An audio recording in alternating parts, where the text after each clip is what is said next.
Howdy folks, and welcome back. Before we get into today's video, I want to give you all just a brief update. We have a Discord channel now. You can join through the link in the description below. As of this video, I haven't really gotten much set up, but this will be a place for artists to, say, look for clients, a place to discuss Aquology TCG, obviously, as it progresses, and a place where people will be able to have discussions about their own TCGs. The exact rules for conversation haven't been set up yet, and I may just create a secondary Discord for things unrelated to Aquology, but it seems hypocritical for me to have videos about TCG lessons I have learned while not allowing conversations of other homemade TCGs. But with the housekeeping taken out of the way, today we are going to be talking about card design. Now, card design is one of the most important aspects to any TCG or CCG, as it's what the card looks like. It's also important to understand card design is ever evolving. While you're working on your design, it's absolutely okay to change things up, shift things around, or just completely overhaul it. Design is, at its core, fluid up until you actually print the card. Before we look at examples and ultimately what Aquology card design looks like, it's important we talk about what's in a card design. This can be broken down into a few different sections. 1. Text to include potential text boxes and chosen font. 2. Symbols to include anything from health, attack, armor, typings, or whatever else you may have. 3. Identification to include card numbers or set symbols. 4. Background and borders to include the placement of art. And finally, the layout of everything stated above. Let's start with text. Text is incredibly important as it's what the player reads and it's what makes the game, work. What makes a good ability is a whole different video, so I won't get into it here, but needless to say, too much text is not a good thing. Text font is also crucial, as if someone has to squint or make out what the writing is bad font. Just don't do it. Don't use wingdings, guys. Even if it seems cool, it's better to have a more basic font that's legible than a font that's not. Make sure you're also using an easy-to-read color. Neon green may be a really fun color for you, but it's a real pain to read at the size that it'll be on the card. I would usually recommend black or white with shading or outlines if necessary. Flavor text is also in this kind of category. Flavor text is just text that adds lore or personality to a card. It's useful, but should not be prioritized until the essentials are all in place. You also, finally, will have to decide if you want text boxes. The use, or lack of use, will ultimately come down to the total layout of the card and personal preference. Whether you use a text box or not, it's important that the actual words stick out. Next up, we have symbols. Now, symbols designate certain elements of a card without having to use words. Or at least that's pretty close to the dictionary's definition. For example, if you see a heart on a card, you can reasonably assume that it's dealing with health. If you see swords or some form of weapon, you can reasonably assume that it's attack. Much like in Magic or Pokemon, they also have symbols to show what type the card is. This is the symbol for green in Magic, and this is the symbol for dark in Pokemon. There's nothing wrong with using new, quote-unquote, symbols. For example, in Aquology, I'm going to be using this symbol to represent the mutagen needed to create the creature. This is not a standard symbol, it's specific to Aquology. This is fine. I would actually recommend you have 1 or 2 new symbols so your game is differentiated from others. The flip side is too many symbols and your player will be overloaded with too much information and it makes the card look sloppy. We'll look at that later. Up next is card identification. This comes in the form of card numbers and set symbols. These are not a necessity per se, but, just as a collector myself, nothing makes me happier than seeing my binder with cards 1 to 100 in numerical order. As well, you can have a set symbol. Aquology doesn't have one as of yet, but many other games do. While these are, again, not necessities, they can be useful when it comes to keeping track of cards and how many cards you might have in a set. A full boxed game, though, does not necessarily need these, and instead its identification may be more specific to the actual gameplay rather than for a collection purpose. The background and border of the cards is usually viewed as an afterthought, but it can be just as important. Let's start with the borders. You can decide to have no borders and have what is mostly known as full art, in which the background takes up the entirety of the card. You can also change the border colors based on the rarity of the card, though I would highly recommend against this. If you are going to go with a border color, stick to one color for all cards, and then if you want to denote a mega rare card, you change only that card's color. For example, in Gates, the border color was black, while the divine level rarity cards had a yellow border. Finally, once you have all of your different card aspects, you need to put it together into a coherent fashion. There is no particularly right way, but there are better or more standard kind of operating procedures you can use. Most card names will be in the top left of the card. This is due to English being written from left to right, but if you are using a language that goes right to left, you'll probably move the card name onto the right, and the same goes from top to bottom or otherwise. The middle will have the artwork, and the bottom section is usually where any attacks, abilities, or effects of the card are. Identification can appear at the bottom or middle of the card, and the symbol will go where it's just most appropriate. So, with all that information, let's actually look at some designs. Now, your harshest critic is going to always be yourself, and with that, let's start with bashing my work first. Gates of Amalgam. This is what the very first draft of Gates cards looked like. Where to even begin with these? You know what? Let's start from the top. The text and text boxes don't pop out. On the Ghost Knight, I have black text on a dark gray background. This leads to it being difficult to read, especially once it was printed. Next up, there are no symbols anywhere. Symbols are supposed to help condense information. The lack of symbols makes the card actually feel lifeless, and I certainly didn't save any space not using them. The next thing you'll notice is if we put the cards side by side, is that the actual artwork is not the same size. If we look at the Ghost Knight and the Life Mage cards as they are now, you will see the actual artwork proportion size is the exact same. It's such a small little detail that I hadn't even thought of until I was doing an art stream while I was in the process of making Gates that someone pointed out how off and rushed it looked. They actually would later go on to help me make a few of the assets for Gates. I've talked over some of the more egregious errors I made, but a real bad one that you probably noticed immediately is the background of the cards. I had this idea that I would take the main colors of the card's art and have them in this shaded look. It did not look good.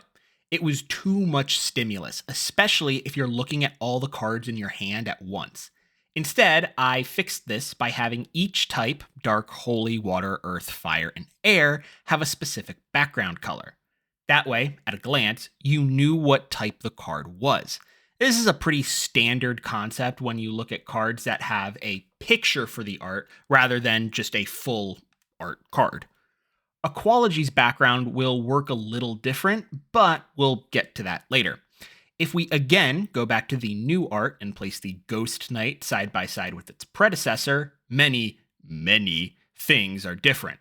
The first, of course, being, okay, actually, I'm not sure. It's such a different dynamic of a card and easier to look at. I couldn't tell you, truth be told. But you will notice the text boxes were cleaned up, symbols were added to save up space, and the identification texts were placed in a more meaningful position. But there was still much more to learn, and I iterated on Gates to come up with Aquology's card template. Before I talk about Aquology, though, let's look at what happens if you just oversaturate your card with stuff. Let's talk about MetaZoo. Now, I have some incredibly strong opinions against MetaZoo that I could do its own video on, but we are going to simply be talking about card design, and I will leave it at that. This is one such example of a MetaZoo card, Mothman. Now, even if you dislike something, there's always something else praiseworthy that you can say. And in MetaZoo's case, I love the artwork, the flavor text is fantastic, and its identification is just very enjoyable. But holy Moses, there is too much going on. On this card, you have 9 different symbols. Remember what I said about symbols. It's important that they condense information, but they also need to be understood by someone who might know a little, but not like a huge amount. It's not likely that somebody not into card games would pick up MetaZoo and go, "Yep, that's my game right there." So, for most games, the target demographic are people who have some basic understanding of TCG card games. But even having this background knowledge still leaves a lot of confusion. Analyzing the card again, looking just at the symbols, we can assume that the top right symbol is the typing of the card. The bottom left is probably the typing of the card that it's strong against, but then you get to the 4 symbols on the side. Now, according to the official MetaZoo rulebook, the first 2 symbols on the top are its traits, and the bottom 2 are its bonuses.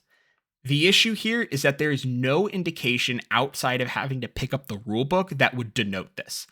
That number on the moon and building, due to it being the same font and color as the attack, I imagine it has to do with extra damage, but I genuinely cannot be sure of that. There are no other markings on those numbers, be it a plus or negative. It's just 25. This means nothing. So let's compare that to what could be considered a complicated Pokemon card, Gengar EX from the Fire Red Leaf Green set. Again, assuming you have some familiarity with TCG card games, the symbol next to the attack, well, okay, you can't be 100% sure what they might entail, and that's fair. But the symbol on the top right is most likely its type, and then the symbols at the bottom actually tell you what they are, including the resistance of -30. Now, the weakness doesn't tell you that if a dark Pokemon does damage to this card, it does 2 times damage again. You'd have to read the rulebook to know that. But Pokemon does shape up later and put the X2 next to said symbol. The numbers as well, while you might not understand what a prize card is, you know that the attack is going to do 60 something plus something else.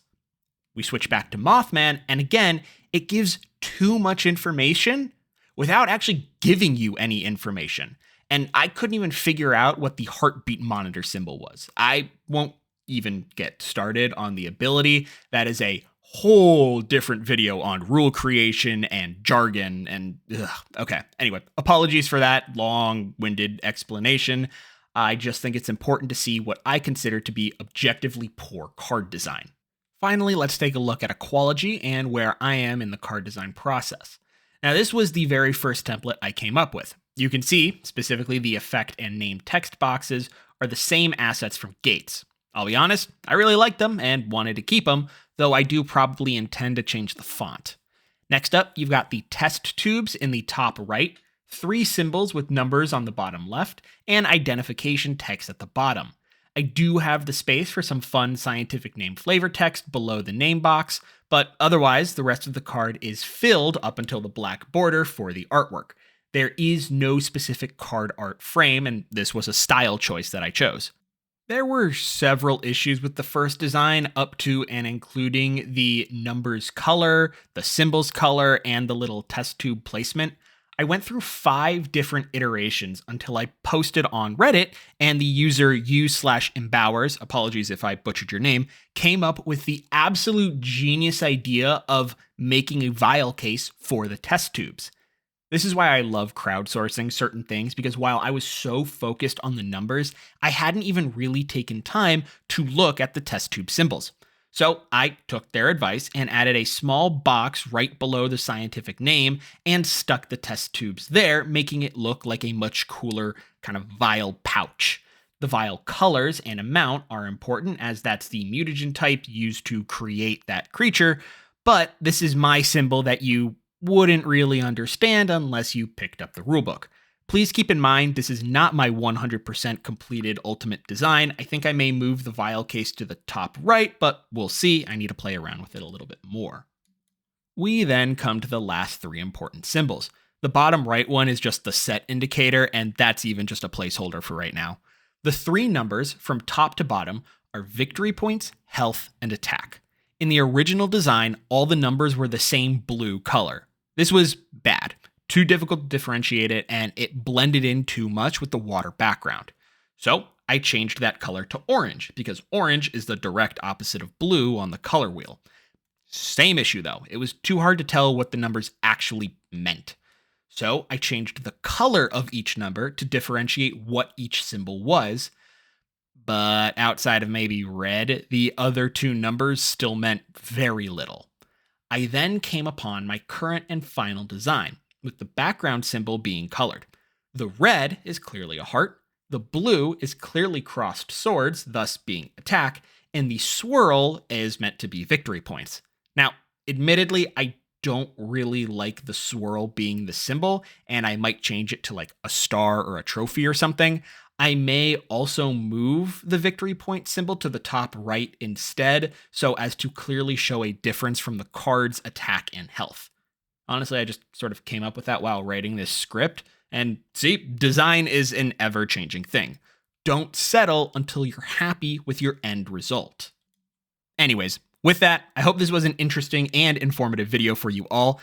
Definitely the longest and most time-consuming one I've ever made so far, but it was well worth it. Remember to join the Discord if you want, though again, pretty barren right now, and also to like, comment, and most importantly, subscribe to keep up with the continued journey. I've been thoroughly enjoying this, and hopefully you all have as well. Thank you for watching, and I hope you all have a great rest of your day. Peace.